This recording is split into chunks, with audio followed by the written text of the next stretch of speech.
Council represents the people. They are the one organisation that really needs to understand the views of its community before giving any approvals or otherwise for QAC to proceed with their processes.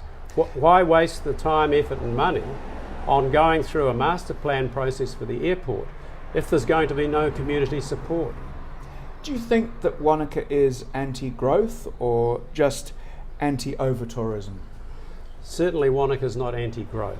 The projections are, just with existing subdivision proposals and consents that have been issued, Wanaka is probably going to grow by 50% in the next 10 years. That's not being anti-growth.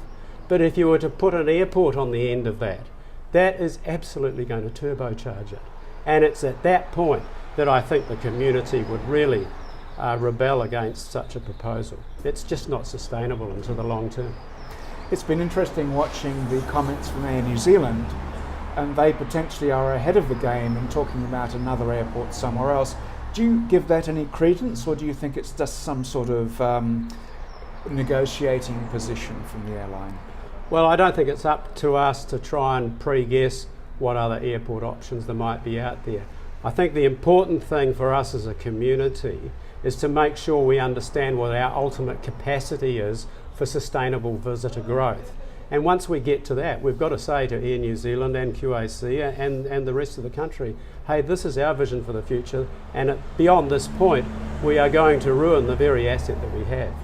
There's been no downgrading of any tourism forecasts. They all sit at the same point, 5% growth a year, 5 million visitors by 2024. So are we looking here at the clash of two titans, that you've got big business and the national economy hitting the local community? I mean, will either of those shift? It feels a little bit like David and Goliath to me at times. But at the end of the day, and as identified in TIA's Sustainable Tourism document, successful sustainable tourism depends on a supportive host community. Here in Queenstown and in Wanaka, we have to develop a supportive host community. And if Council or QAC rides against the wishes of the community, then we are surely doomed for a dismal tourism future.